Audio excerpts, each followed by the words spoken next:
Alright, what is going on YouTube? Spider Giant here. I just want to show off my new design, Æther. It's actually my first full blaster design, so I'm pretty proud of this. It's an HPA blaster powered by the Cosmic Nomad from Roboman Automation.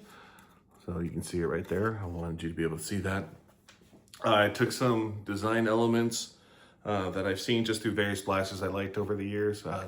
This actually has a dual mag release for talon and katanas, thanks to Gavin from Gavin Fuzzy. I got the Lynx grip because frankly that's just super comfy and it always has been.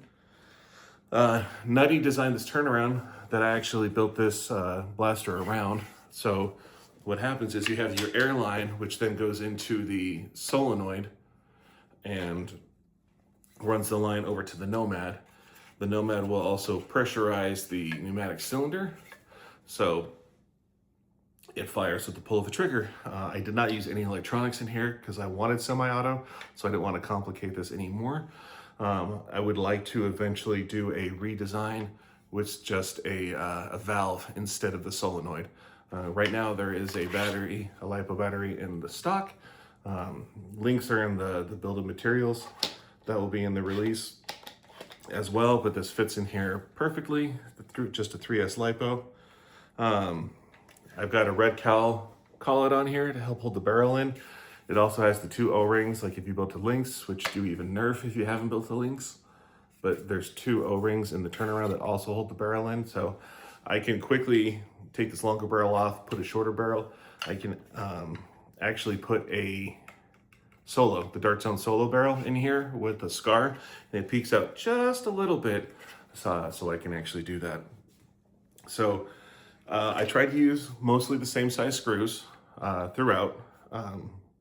Well, there's like, yeah, it's kind of a lie, but for the most part I tried. So it uses some quartz thread screws to hold on the top rail and the bottom rail here, and then of course the grip. So those hold them in there. I've got M5 screws in the back. So these two on the bottom are M5 by 180. The one on top is M5 by 150. And the two in the front are M5 by 150. So this kind of holds it together. There's M5 nuts on both sides here that screws it into, so it's super solid. That jiggle you hear right now is actually my stock. So yeah, I just so proud of this blaster. Simple operation, pull the trigger. As you can see, the ram here. So as of today, I actually did a different design because I used to have pins in the ram and it used to ride in the channel. The channel is still there, just for space, it's already there. It didn't make sense to really undo it, but I took the pins out and it cycles so much better. So that's good. It has a micro switch held in here. These two are, it's behind actually the other bolt. So it's M3 by 25 for these two. All these other silver screws are M3 by 12 throughout the blaster. This shroud is actually not the final shroud. Originally, I had the screw going through the shroud and then into the turnaround, into the magwell. But now it's actually just the turnaround and the magwell and the shroud goes over it. So the files that'll be linked don't have that hole anymore. But so I love this. Like I'm super proud of it. Just thank you to all the creators that inspired me and let me use some of their stuff. Like I said, the talon katana from Gavin, Dan from Orion for the grip, Nick Nutty for the turnaround, Red Cow for the collets.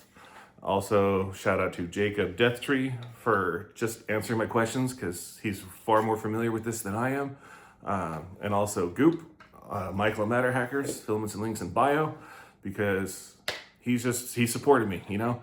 I just appreciate when I brought out the shell when I was first designing this and had no internals. I brought it out to a local game so they could see it, and they just gave me nothing but positive feedback and love.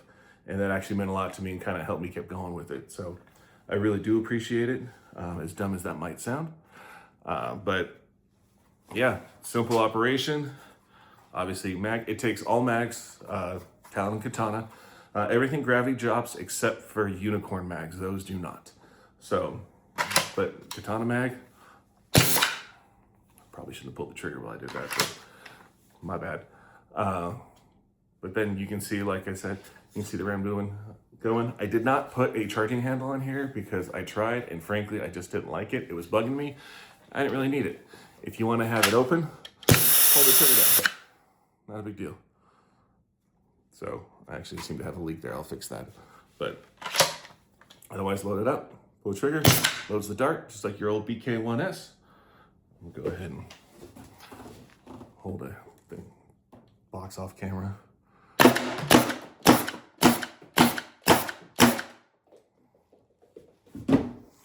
It's not going to give you a high rate of fire like flywheelers, but you can still do just fine. And stock is obviously adjustable, standard pick stock. I would love to do a version 2, like I said, with the valve in here instead of the solenoid. So there's 0 electronics in here, which gives the opportunity for this buffer tube to be completely solid, or even do a pick rail back on it to put whatever stock you want. It could be super CQB. You could not even have a stock on it and just run it like that. But links for the files will be in the comment section below. I hope everybody goes out, downloads it, enjoys it. Hit me up if you have any questions. I did not do a beta because I just did it myself and it worked, and I was like, the world should have it. So I hope you enjoy this, and thanks for watching, and flip it.